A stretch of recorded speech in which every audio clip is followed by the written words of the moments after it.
friends, welcome or welcome back. My name is Kim. This is Kim Reads and Reviews, and this is the long overdue book review video of A Serpent Called Mercy by Roanne Lau. I'm sorry, I finished this weeks ago. I wrote out my review and everything, just having difficulty finding the time to sit down and record, but today is the day, and I'm excited to talk about this book. This is not the first fantasy I have read this year. For those of you who maybe are new here, fantasy is maybe my third or fourth most read genre. Really literary fiction, thrillers, and romance are kind of the main genres I read, but I do really enjoy a good fantasy every now and then, and I should read it more. And this book has really shown me what I like in fantasy and in my reading in general, because compared to another fantasy that I read this year, which I will talk about, this one really was, yeah, it just showed me what I like in the genre. Very, very loud and clear. So what is this book about? This is about Lithlet and Dessel, and long and short of it, they're conquessing. Their journey into conquessing. So Lithlet and Dessel are BFFs. They've known each other since they were kids. They live together now as adults. And Dessel owes bad people some debts and some money. And his problems are Lithlet's problems, because the people who are looking for Dessel's money and repayment also go after her as well for that. So both their troubles are each other's troubles. There's no, your problems are your problems kind of a thing. And Lithlet is just very much a character that will not abandon Dessel despite this. I think that's a fairly strong friendship there, willing to take on his troubles that really she shouldn't have to nor need to. And so they get into conquessing. They enter this world because it's kind of like pitched to them as like a quick big buck potentially. And the more that they conquest and the more that they go down this path where they kind of battle beasts and mythical creatures, the more money that they can make. And Dessel's debt is quite sizable, and so the barrier to entry is quite low as well, because Dessel used to battle kind of gladiator style other people. Like, he used to be a fighter. And so it's not something foreign to him per se, but it's very, very foreign to Lithlet.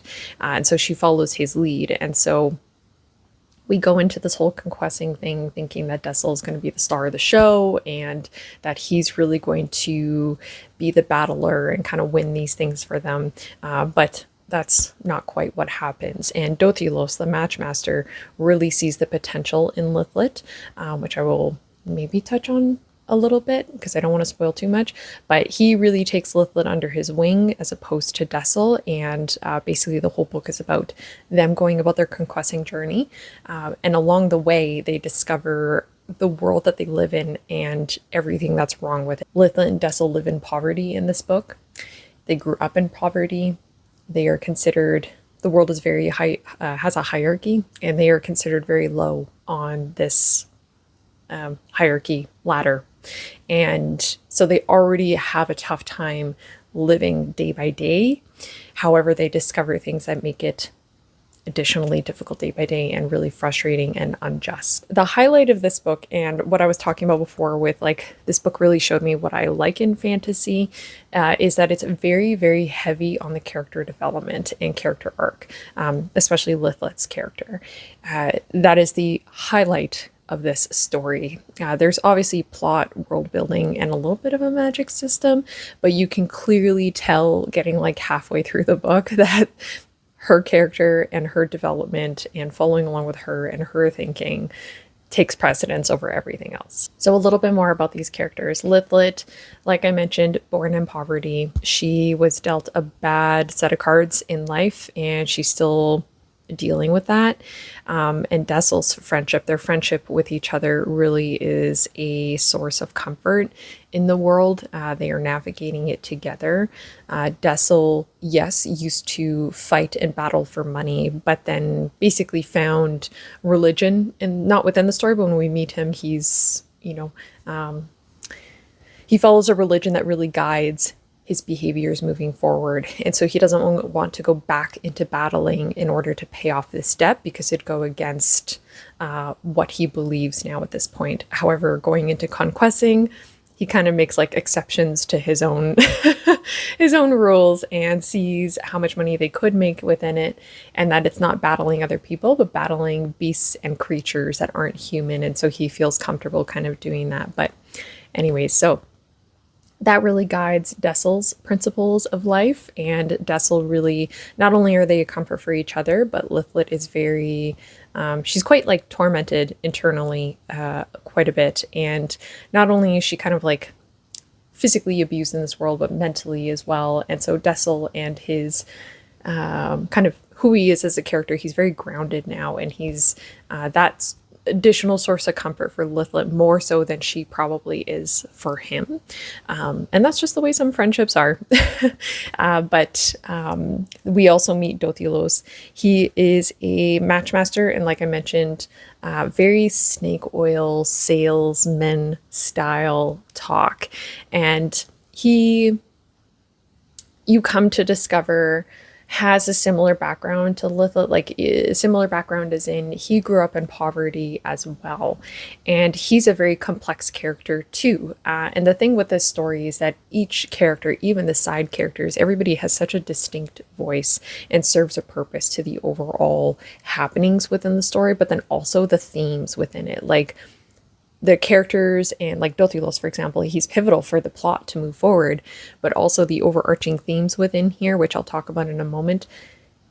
His character also feeds into that as well. And the more you get to know him, like there's something about the character arcs in the story and the characters themselves and who they were. Like everybody was very distinct from each other, very distinct voices, and how they contribute to everything going on and moving the story along. Like it's just so well done.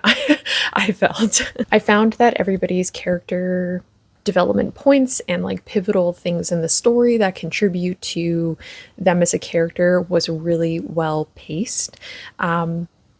And just made sense. Like sometimes, when you read a book and you feel that things are just rushing along, like the author's rushing getting this information to you so you can get to the point, so you don't lose patience with the story.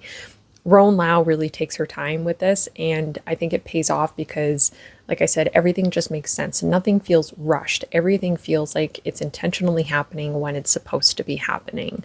And I really, really appreciate that quite a bit. All this exposition is not dumped on the reader right away. It's given slowly throughout. And I just found it really good. And Dotilos and Lithlet, their friendship or relationship, not relationship in that way, but just their relationship being built with each other, it's very well paced. And it's not until like 150 pages in or so that Lithlet really kind of develops some trust towards Dotilos. And it's because he shares with her, and this isn't a spoiler, I don't think at all, but that he also used to live in poverty. He sees her, he tells her something that shows her that he sees her, he sees what she's going through, that he's been there, and look at where he is now. He's rich, he has money, he's a match master, and he's an expert at this, and he's doing fine for himself now. And, their relationship or friendship develops in a way where, I don't even know what to call it, mentorship? Yeah, his mentorship of her develops in a way where he builds trust with her. And even that is really well paced. And really the world that they live in, obviously she sees how unfair the world is to her just because of being lower class or being poor. Like the world is very unfair towards her. But the deeper that she goes on in the story and into the conquesting world, and the more she develops her relationship with Dotilos, the more she sees that's wrong with their world. And he really helps her understand how to navigate the world. I know I'm doing broad strokes and I'm trying to, because I don't want to spoil anything, but it just, the mentorship relationship that they have with each other, it just all makes sense. What she needs, he has, and what he needs, she has, and they kind of like feed off of each other a little bit. And I don't think that's a spoiler at all, because it says in the synopsis that really they kind of grow closer together and, whatnot. So yeah, basically she discovers a ton of things that she doesn't like about the world she lives in. Now, the themes, like I mentioned before, and how they fit with the characters and the character development and how that's all paced out. There's themes of fear, vengeance, and the lengths it drives people to, but specifically in this situation, Lithlet, what the fear and vengeance for life's misgivings, what that drives a person towards and what it'll drive them to do. I thought that was really well intertwined with each character, but in a different way, like Dothulus, Lithlet, and Dessel, all three of them. Okay, so enough about the characters. Now about the plot itself. Obviously, this is a fantasy, so you expect some level of plot, right? Now, for context, earlier this year, I had read Mistborn by Brandon Sanderson, and I gave that, I think it was like a 3 or 3.25 out of 5. Like, I thought it was fine. I didn't think it was anything spectacular, but upon reading The Serpent Called Mercy, I can see that Mistborn is very plot heavy, and I know there's a lot of people out there who love the characters in Mistborn, and so I'm not here to say that Mistborn is not a good character focused book. I would not say that at all, because I think, yeah, reading is very subjective, and so somebody even reading The Serpent Called Mercy would be like, this isn't a very good character book, or whatever. Point being, the qualms that I had with Mistborn was that, like, the characters just kind of felt like very distant from me. Like, the characters were just there for the purpose of the story and the plot to move it along. And even then, I found the plot pacing to kind of drag a little bit in Mistborn.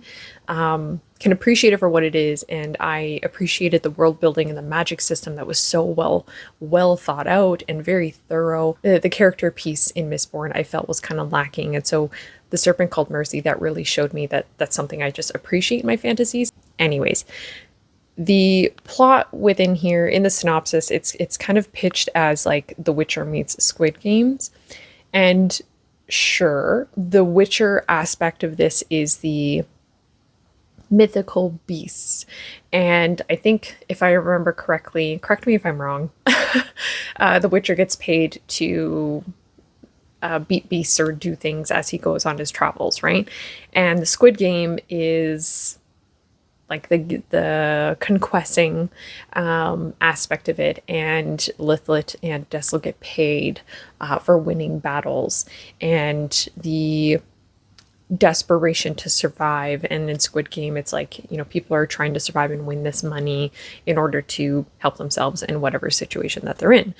So sure, yes, those comps, I guess there is some parallels to it, but I think if you went in expecting a really strong mashup of those two, you'd be really disappointed, because I think this story is so much more than just those title comparisons. As I've talked about extensively already about the characters and what they go through and the world and the themes within here, it's a lot more than just those two title comparisons. So the plot itself about, Lithlet kind of discovering things about the world and going about her conquesting and things like that. While I was reading this, I thought things were very interestingly paced. Like, as I was going along, I was like, oh, okay, this is interesting. This is, things are kind of hinted at in the first like 30-40% of the book. And then things really kind of get going in the middle bit, obviously. But the way that certain plot points or branches of the story weren't even touched on until the last 100 pages, I thought was quite interesting. But upon finishing the book and reflecting on like my reading of it, I was like, there was no point where I was bored reading this. So while during the reading experience, I thought it was kind of interesting how things were being paced, after finishing it, I was like, you know what? I don't got any qualms with it, but I could see a lot of other readers potentially feeling like the story's moving on too slow. So that could be something to kind of keep in mind, because yeah, the characters are the main focus in here, and the plot serves the character development at every point, right? So character development takes time and should be kind of nurtured throughout the story. And so the plot moves along at that same pace, I suppose, which is not a breakneck speed. You don't know everything immediately right away. Exposition is slowly given to you throughout the story. So yeah, wasn't mad about it, long and short. So this book, while I've thoroughly enjoyed it overall, I do think it's not without its own issues and qualms. And I think it's important to go in with the right expectations going into this book, as with any book. But, you know, my reading experience is my own reading experience with this. And so if you ask somebody else who read it, they might say something different than me. However, I think that there are aspects of this that could have been touched on a little bit more. So the magic system, for example, the magic system, I wouldn't even call it a system, the magical stuff, the fantasy elements in here that get touched on, it literally is presented, I think, in like the first, on what point is it presented? I don't really remember, but basically in one of their very first matches, Lithlet is able to access these magical abilities, and it's literally never touched on again throughout the entire story. She never uses them again. She like never again. And it's kind of mentioned again later on, but not in the function where like she's using it. It's kind of like, oh yeah, that was a thing that happened, and I'm able to do that. So I don't know if Roanne Lau is planning on doing a second book in this world with Lithlet where she dives deeper into the magical aspects within it or not. But I thought that that was a very interesting move, personally. The fantasy elements aside from that, like the world and the beasts and everything, like that was very well painted in my mind. The hierarchy of this world that they live in, I thought was very well done. The unjust things that occur, like I fully was in it in that way, but definitely like if the magic system, I keep saying system, I don't know why, but if the magic piece of this wasn't even included in the first conquesting match, the story could have gone on just the same. Like it would have been fine without it. And so I could foresee that being a really big sore point for a lot of people going in expecting, like reading upon this like magical ability that Lithlet can do, and then it's just never referenced again. So yeah, I don't know if the plan is to have a second book and there was also a plot point that, or like a branch of the story that was brought up, because I was kind of keeping track, like in my Storygraph kind of journal entries or whatever. I was like, okay, we've got this branch of the story, like I had a whole list of things, and kind of keeping track when we talked about it again, like lightly, just being like, okay, we've got all these things going on and different points of the story. And there was one aspect that just literally was just not really ever touched on again as well. And so I also don't know if, you know, I'm like, was that intentional? Is there a second book in the works coming out? Because I would totally 100% read a second book in the series if that was something Roanne Lau was considering.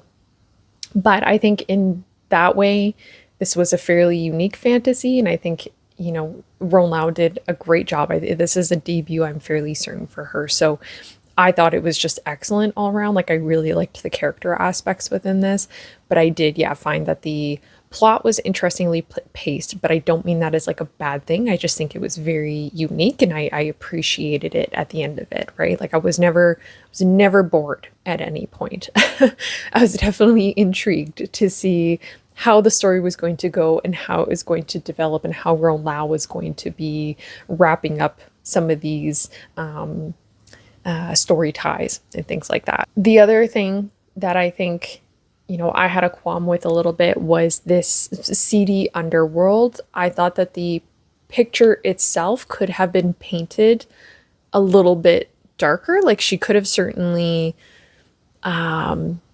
given me more of a visual of like the like streets and, you know, whatever, like even just painting literally a picture in my mind of the world that they're in, because the hierarchical structure of the world and everything like that is like, yes, that's dark and seedy in its own sense, but I was definitely expecting something to be painted a little bit more and for her to spend a little bit more time doing the literal world building.